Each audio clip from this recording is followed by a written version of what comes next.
everyone. Welcome to Community Talk. My name is Tori Moreira, and I'm the Director of Community Outreach and Communications for the Enid Symphony Orchestra. Today I have Doug Newell, who is the Music and Executive Director for the Enid Symphony. So welcome, Doug. Thank you so much for taking the time to chat with us today. So we've got a lot of exciting things to talk about today. We're going to talk about the upcoming October 22nd concert with world-class saxophonist Jonathan Nickel on a jazz class, which is a hybrid fusion of jazz and classical music. We'll be talking about some upcoming other engagements for the symphony, the premier fund campaign, and much more for today. So, Doug, welcome to the show. Tell us about our sponsors for this upcoming season. Well, this season, as in many seasons, we have major sponsorship from the Oklahoma Arts Council and the National Endowment for the Arts, which, those impact our community in such a wonderful way. But we also have season sponsors. Edward Jones sponsors our Harvest Wine Series each year, and as well Park Avenue Thrift is a perpetual sponsor of the symphony. It was founded actually a number of years ago to benefit 5 organizations in the city, and today its mission has grown. It helps so many people of diverse interests and providing opportunities, cultural opportunities for our city. Wonderful. Excellent, excellent. So we have an upcoming concert on the 22nd with Jonathan Nickel. So what can our audience members expect to hear on this concert? Well, this is probably the most different concert you're going to hear out of the symphony because the full symphony orchestra isn't going to be here. Everybody, the biggest question I get, or the most frequent question I get is, how many people are in your orchestra? And the answer is, it depends on who the composer had in mind when he wrote the music. So these are 2 diminutive works. First we'll play Aaron Copland's ballet, Appalachian Spring. Now if you know the music of Appalachian Spring, you probably know the mammoth orchestra setting. But actually Appalachian Spring was composed for 13 players for Martha Graham, the choreographer, and we will play the original 13-instrument version of Appalachian Spring. Then we have a piece by a Frenchman, a jazz-inspired piece by a Frenchman by the name of Jacques Ibert. This piece was written in 1935. I think Appalachian Spring was in the mid-40s. Mm-hmm. But Ibert was inspired by American jazz. And so he wrote he would go to clubs and listen to small jazz groups, and they might have 10, 11, 12 players in the group. So he wrote a little concerto. He called it a concertino, which means literally in Italian, small concerto, da camera, which means chamber. So a chamber concerto, something tiny, for saxophone and 11 instruments. And it's in a fusion of jazz and classical styles. It's a little bit longer piece than a typical 4-minute jazz cut, simply because in the classical style, he develops the themes a bit more and sets it down in a formal structure. So we're going to actually precede the Ibert concertino, which is sort of highbrow setting of jazz, you might say, with 3 songs that were written by an American jazz writer, pianist, Duke Ellington. Wow. I almost said Louis Armstrong. I don't know why I said that. Duke Ellington. So we're going to open with, we're going to play the Copland, which actually has its own sounds that were somewhat influenced by jazz.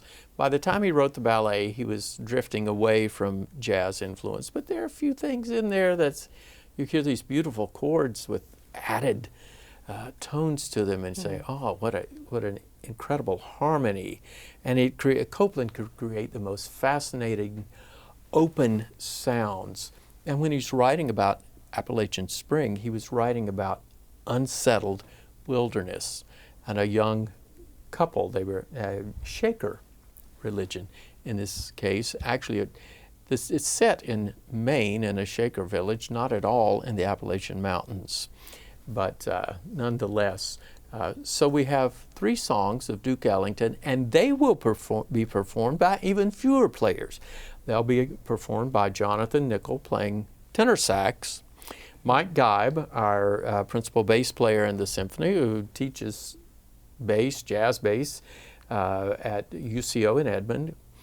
And then we have a pianist coming in who will round out the trio, fill in the harmonies for the 2. So it's different, it's small, it'll be about a 1-hour concert.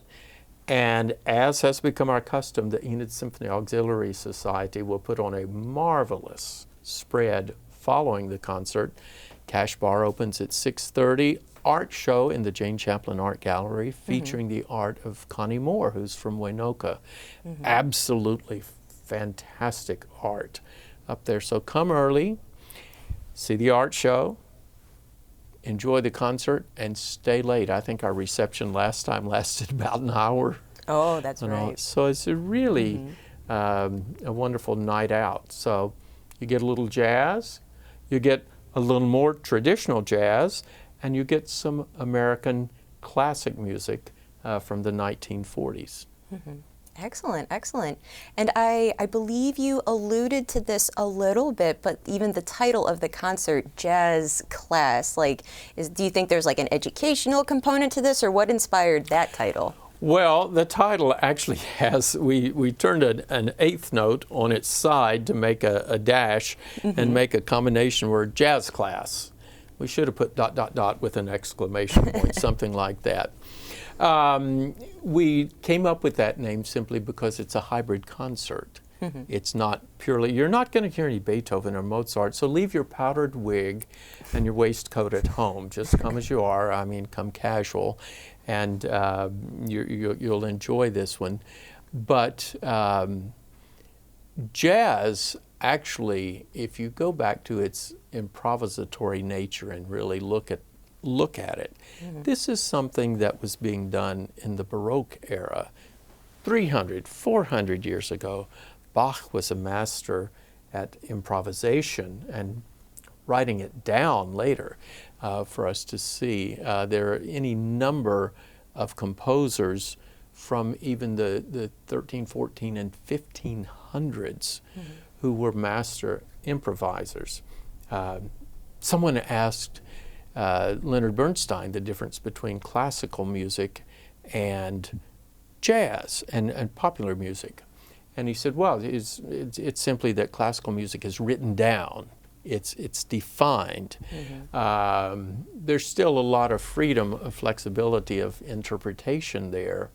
Whereas in jazz, you have a lead sheet, you have chords, and you have phrase lengths marked, and everybody is free. It takes a basic melody and is free to improv on it. And you'll never hear, well, the good players, you won't hear the same piece played twice the same way. Oh, I see. So, but there's a great argument for classical music that the great players, you never hear it played exactly the same way either. There's always the inspiration of the moment, which is what makes concerts exciting. You know, if you want to just listen to something one particular way, stay home and listen to your stereo or the radio or something like that. Because once it's set, once it's recorded, its life is defined for what it is. There's no more spontaneity, instantaneous spontaneity.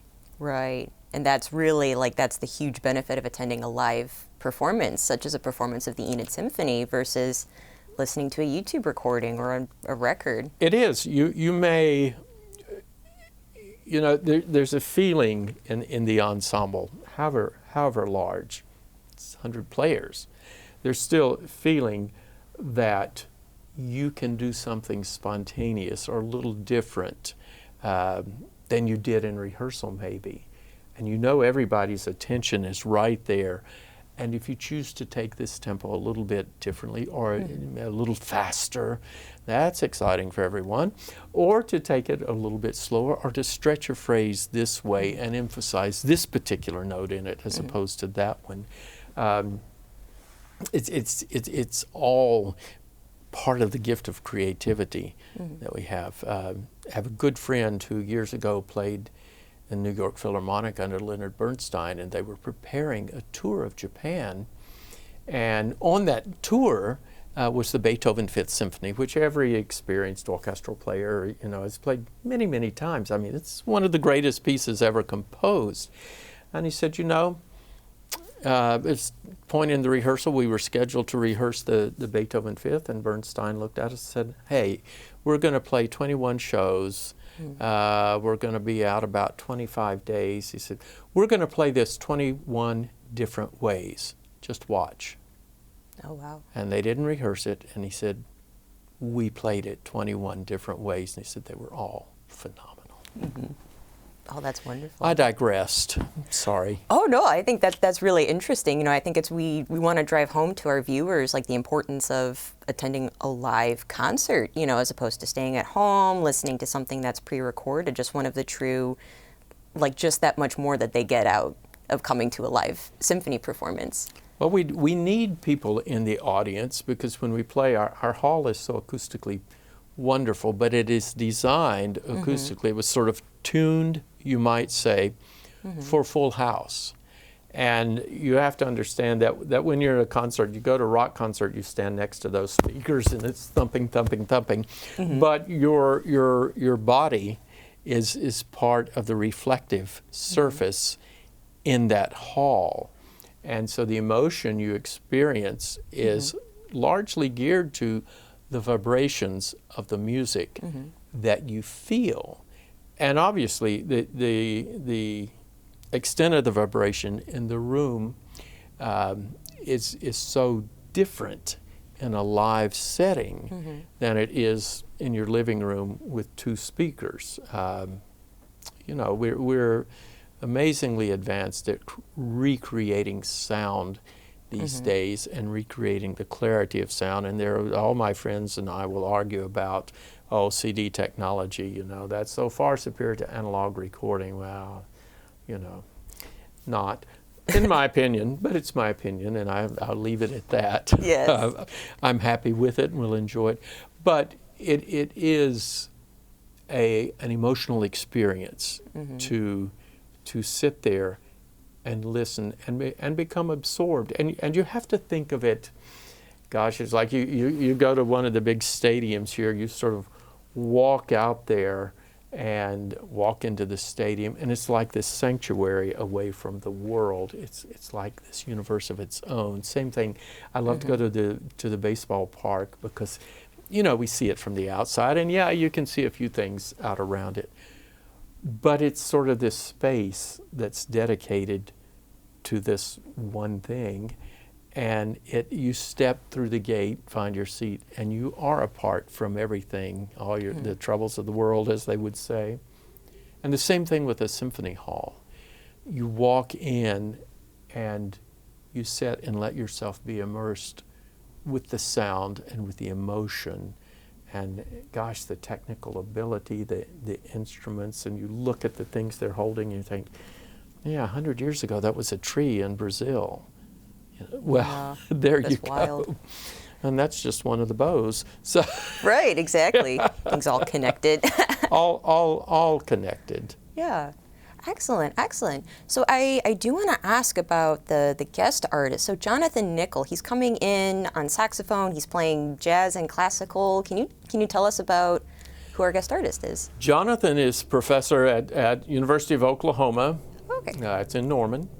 And last season, we opened the season with a James Taylor Carole King show. And one of the pieces on the show was Steamroller Blues.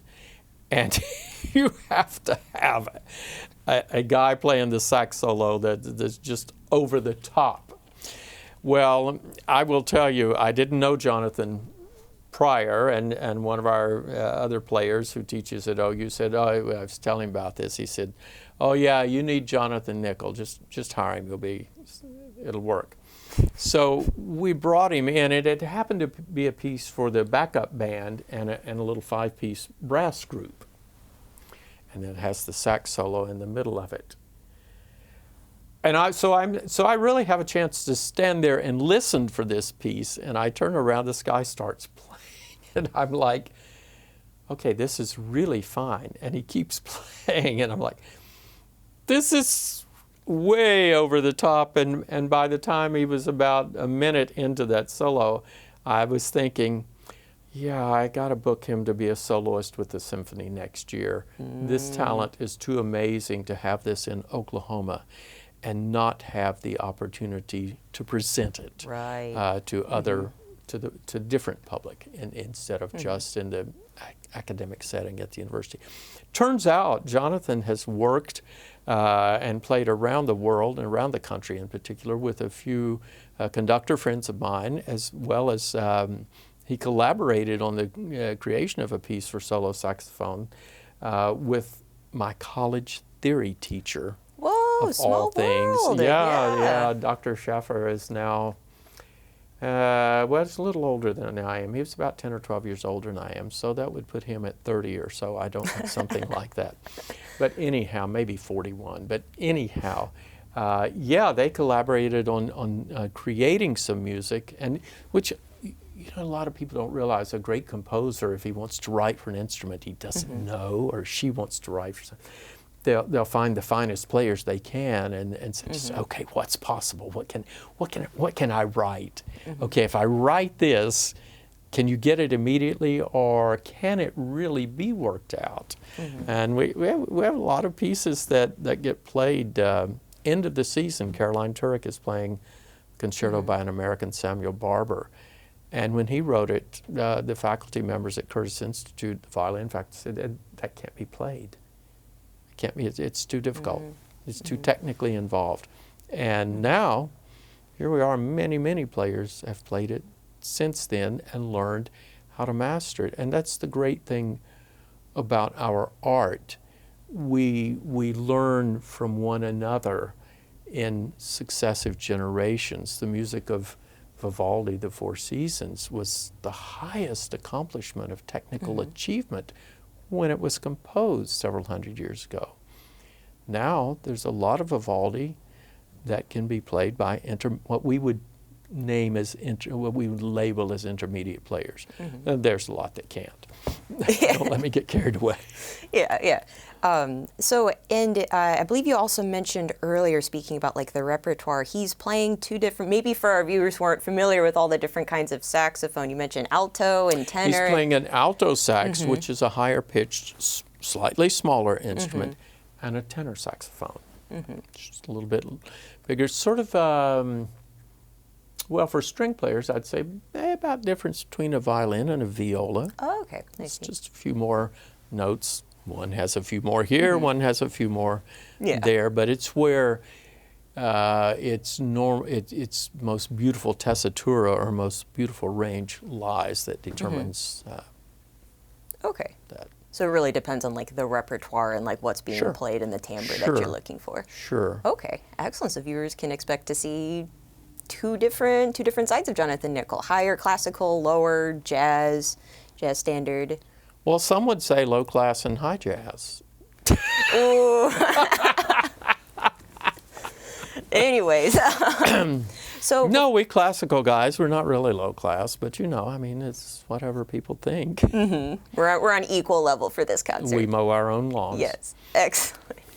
So before I ask about future concerts, I couldn't help but notice a parallel between this upcoming concert and the concert in September with Janet J. You know, we brought in, you know, a world-class artist who is based in Oklahoma, very well known for her fusion of country and blues and in classical violin, you know, featuring a concert that's a fusion of country and classical. And then Jonathan Nickel, who's an Oklahoman-based artist for a fusion of jazz and classical. Would you say that there's a parallel between those two concerts, or? Well, there is a train of thought started here. We entitled this season, and look, we were tired of having to reschedule, change contracts, get guest artists to fly here, get this done and all that.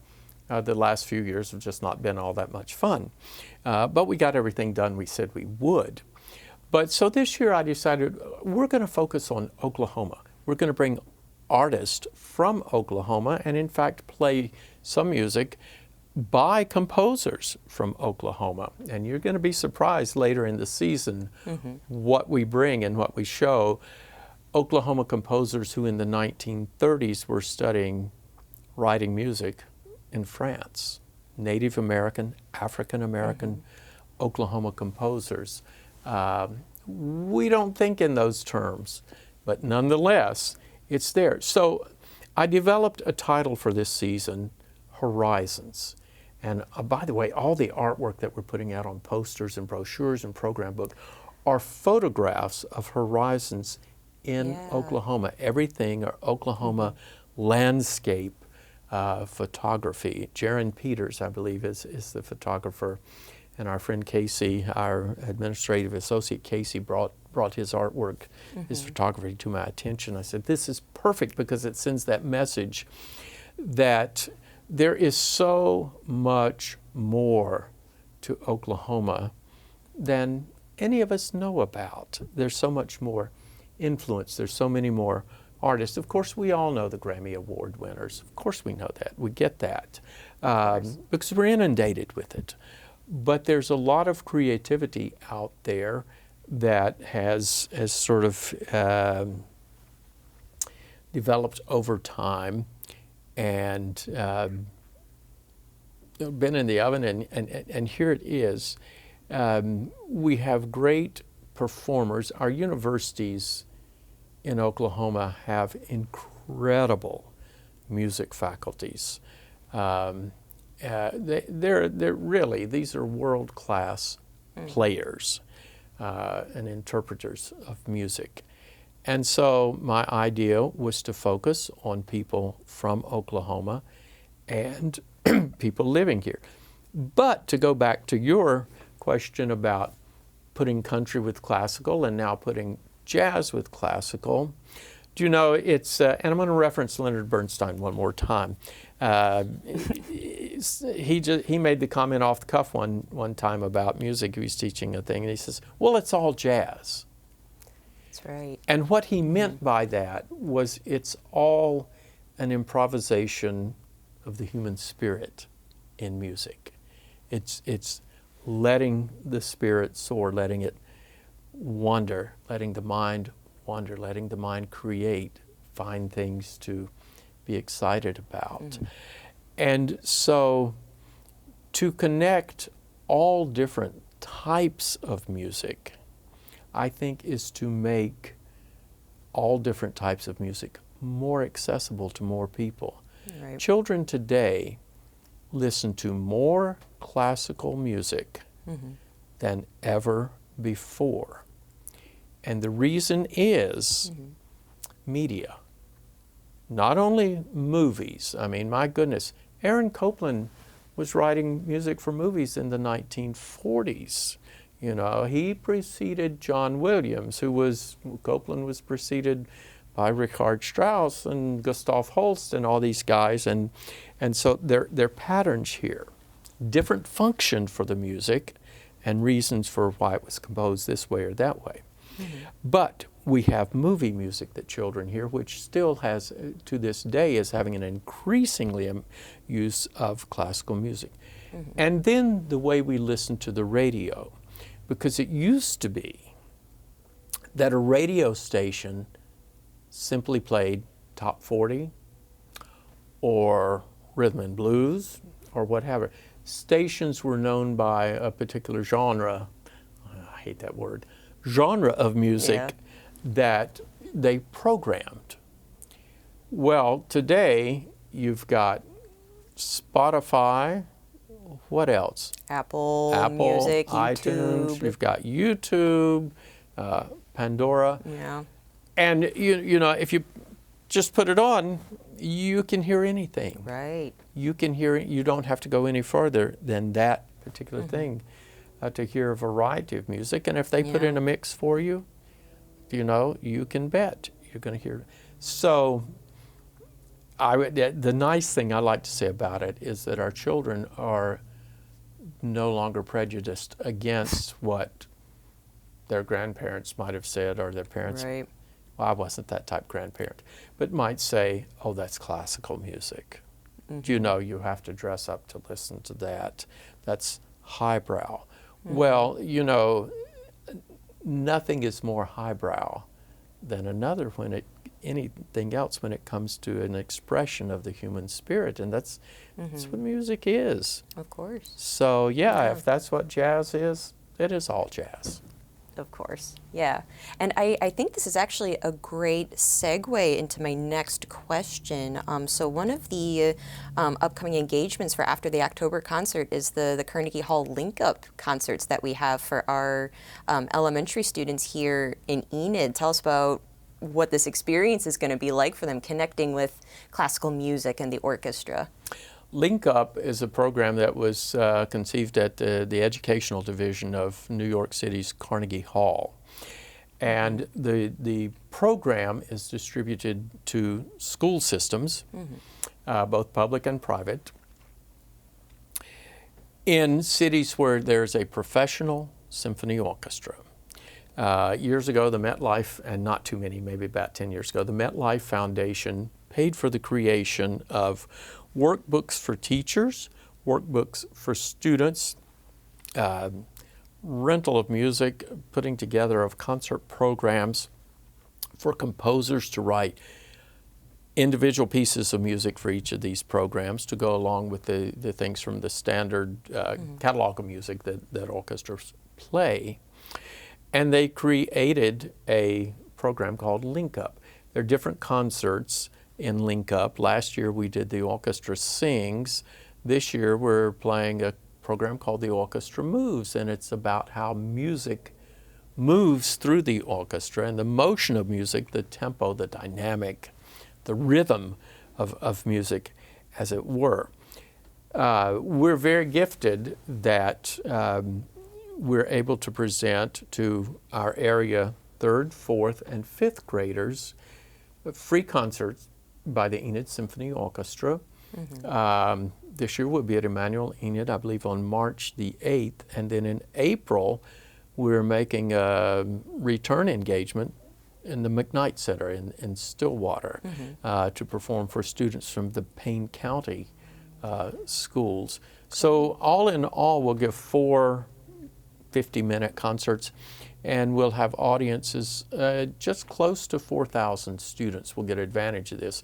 But again, the program is only available to systems where the music educators will agree to teach the programming, the concepts of the programming, and where at the end of their studies, they get a free concert presented by a professional symphony orchestra.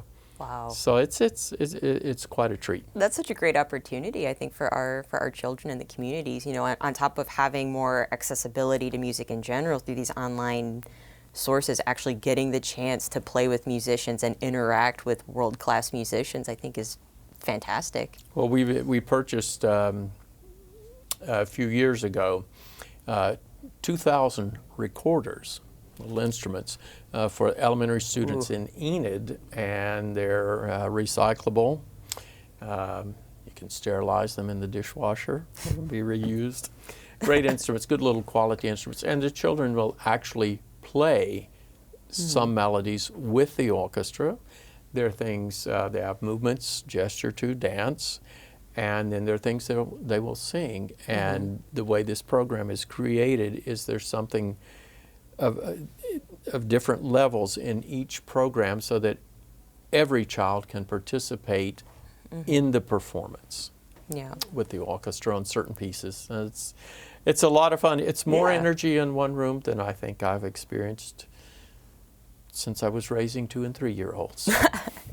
Excellent, excellent. So we've got that coming up in March. What about our other concerts this season? We have one in November, our Christmas concert or holiday concert. Hometown favorite son Brock Johnson will come back to sing with the symphony for Christmas on Broadway, and he'll be joined by a current resident who was brought to us by the United States Air Force, Lindy Wilson, whose husband's an instructor pilot at the base, and Lindy is now working on a master's degree at the University of Central Oklahoma. In fact, she's going to sing in the opera I'm conducting there in March. Again, small world. but yeah, I got to learn that one too. Well, anyhow. Yeah. But anyhow. Prompt for another. And then in the spring, in April, we bring the Brazilian pianist Sergio Monteiro, who teaches at Oklahoma City University. And marvelous player. He's going to play probably one of the biggest warhorse pieces, they call them, in the classical repertoire, the Rachmaninoff Second Piano Concerto. That's an experience in itself. And then in May, on Mother's Day weekend, I get a chance to perform with one of my teachers. Caroline Turek is going to play the Samuel Barber Violin Concerto with the orchestra to close the season. Caroline came a few years ago with her husband Spencer, and he's another instructor pilot. Caroline's a wonderful player, and I called her one day. She came and auditioned, and we put her in the symphony, and I thought, yeah, and then the pandemic hit, and I thought, yeah, I think I want to take, I'm going to study that. I'm going to take violin lessons. That's what I'm going to do for myself till this thing is over. Well, I called her up and I asked if she takes students. She says, yes. Do you know someone? I said, yes, I know a little boy that wants to take some lessons from you.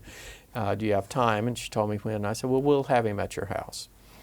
And she opened the door, and there I was. Oh my gosh. But I had a violin in my hand, and I'm There you still go. learning. So if you practice 2 hours a day and really practice, you can be better than you were when you started. There you go. It's good for our students to know everywhere. Make sure you practice. Consistency. Well, yes, practice makes improvement. Yes, practice makes permanent as well. Yes, Yes. exactly. Excellent. So tell us, so there's a fundraiser coming up for the symphony. Tell us about what this this premier fundraiser campaign entails. How can the average citizen help out? Tell us about that. Well, we need money. Plain and simple. And we raise money every year. I met a fellow at the grocery store one day. I was coming in as he was leaving. He says, how are you? I said, oh, I'm great. He said, well, you ought to be. All you ever do is ask for money. And then I said, well, I wouldn't if I didn't have to, because I believe in what I do so much and the value that it adds to our community. Somebody pointed out to me the other day that there are like 26 historical landmarks in Enid, and only 4 are older than or predate the Enid Symphony Orchestra. So the impact has been here for a long time. Very simple. This year we've already worked hard to raise matching grants of about $115,000. So we're now in a letter writing campaign. We're not running for office. You won't get an email every 10 minutes. I promise. But we're going to do the letters, and we'll be calling on different businesses and people to make contributions that will be matched. And the way matching gifts work, if you don't match them, you don't get them the next time. Oh, interesting. So we need to do that. We need to match all the funds that come from the Oklahoma Arts Council, National Endowment for the Arts. We need to match all the funds that we receive each year from Park Avenue Thrift. We use those to gain additional funding, and that's how it is. You never want, as a nonprofit of any sort, you never want one person to write the check for the whole deal, because then the community doesn't have the buy-in. And you know, I heard people say, well, I can't send you $1,000. Well, you know, I would rather have 10 $100 donors, Right. or 10 $10 donors to make 100 than I would just one. Right. Because just one is always, if one is carrying the lion's share, that's always difficult to replace. When you have many people chipping in, oh, I do sound like those political things. But anyhow,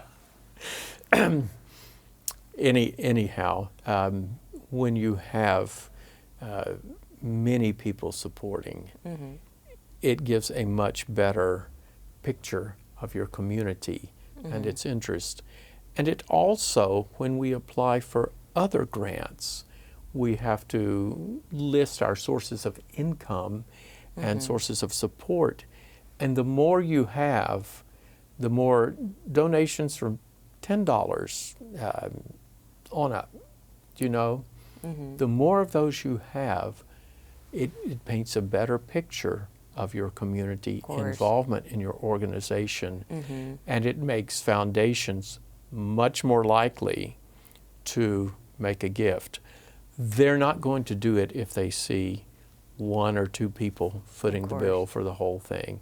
We've never operated that way. We don't intend to operate that way. We're here for everybody in the community. I had someone, I love to recall this story, and I hope I'm not going over time, but I'm sure they'll edit it out if I do. So you'll be spared.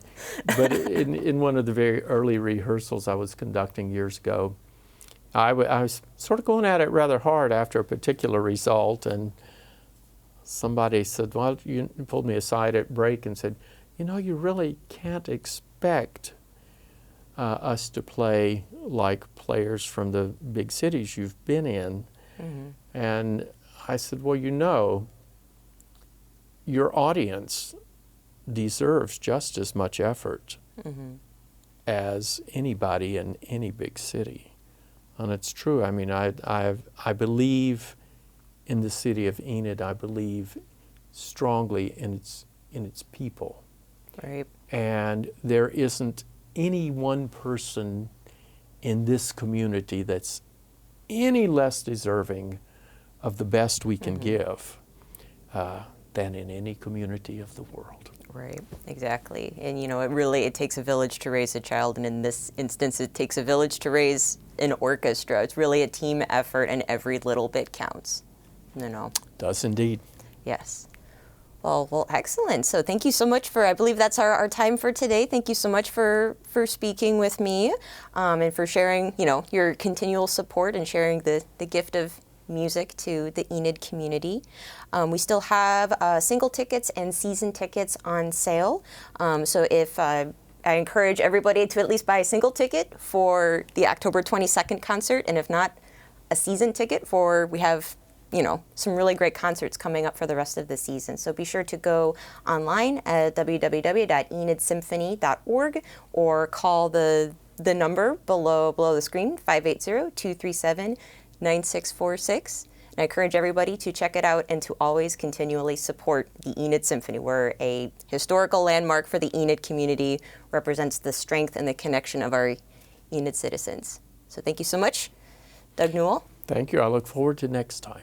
Yes, thank you so much. My name is Tori Moreira. Thank you all for watching today. We look forward to seeing you at a future concert.